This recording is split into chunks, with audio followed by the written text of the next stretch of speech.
Joining us now, senior Congress leader and MP, Mr. P Chidambaram, who's campaigning for the Erode East bypoll. Thank you very much for your time.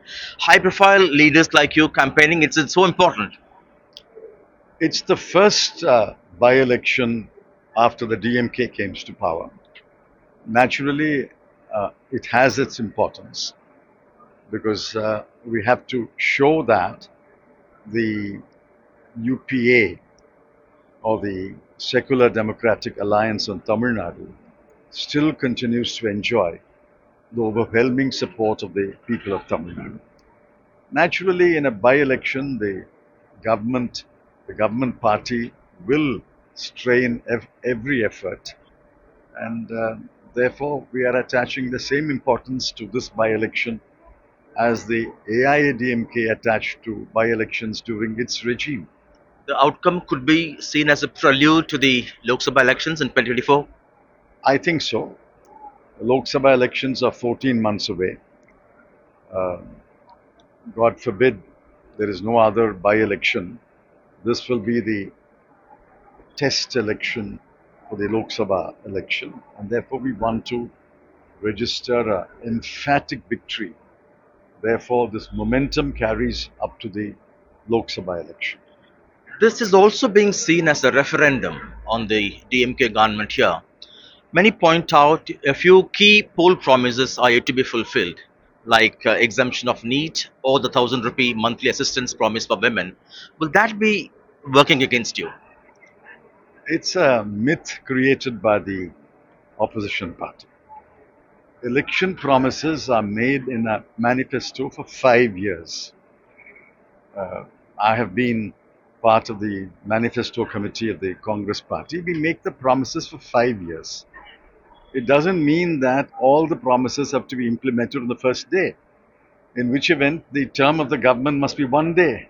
The term of the government is 5 years. So, in the first 20 months, a large number of promises, according to the priorities attached to those promises, have been implemented. So, when the AIADMK opposition levels a charge that a promise has not been implemented, in all fairness, they should say what are the promises that have been implemented according to the priority. And I see that the priorities have been kept. The first priority was to get over the effects of corona. 35 lakh vaccinations have been administered only in Erode district. Practically everybody has been vaccinated. So much so that out of a population of 8 crore, yesterday only 6 people were infected by corona.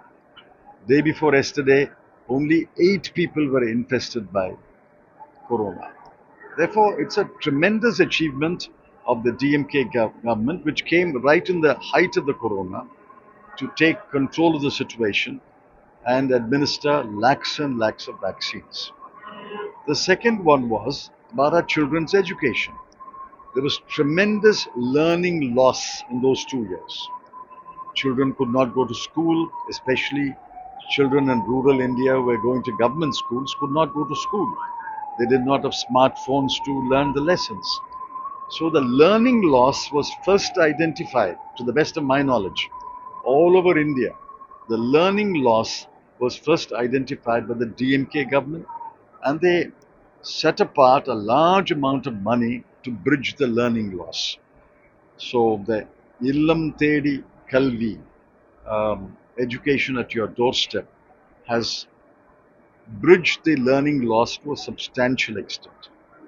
Then they wanted to ensure that college girls who completed 6 to 12 standard in Tamil Nadu are able to go to college. They are giving 1,000 rupees a month. Now, that 1,000 rupees is as much 1,000 rupees as what was promised to the women folk. So it's a beginning. They have given 1,000 rupees a month. I forgot to say, they also gave 4,000 rupees per card holder as an immediate corona relief.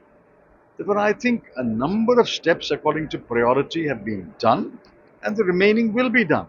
And I have no doubt in my mind that in the budget that is coming in March, I'm not free to say what will come and what will not come. But several more promises will be implemented in the next budget. Actor politician Kamal Hassan, who was extremely critical of your alliance in the last election, has now is supporting your alliance this time. Is his entry or support an asset or a liability? Of course, it is an asset. See, Kamal Hassan is basically a nationalist. He comes from the erstwhile undivided Ramanathapuram district. His father was a well-known congressman. He's a nationalist. Yes, he may have taken an anti-establishment view at that time, but today he realizes that the fight is between two camps. One camp, the BJP camp, RSS BJP camp, which wants to drag into a right-wing, illiberal, undemocratic system. The other is the secular camp, which wants to keep India secular, liberal, and democratic. I think everybody has to make a choice.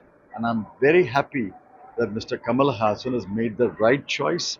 He will certainly be an asset to the secular democratic alliance.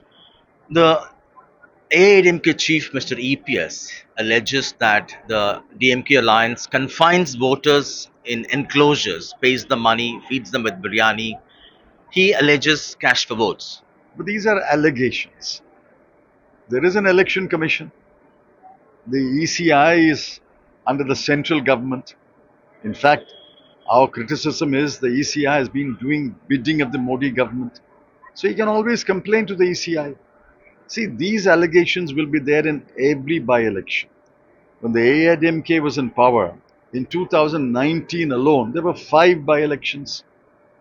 Now, these allegations will be there. But I think far beyond these allegations, the mood of the people is we have a government, there is no communal conflict in India, the government is doing its best, it has implemented a number of promises in the first 20 months, and there is the promise that the remaining election assurances will be implemented. I think the people will see through these allegations and vote correctly.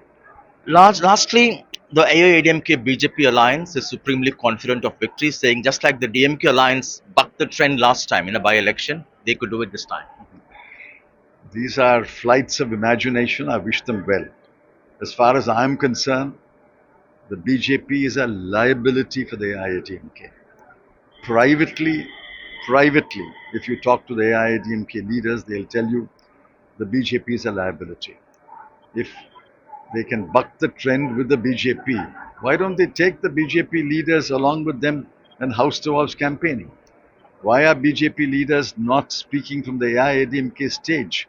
In fact, AIADMK workers asked the BJP flags to be rolled up while they walk on the streets.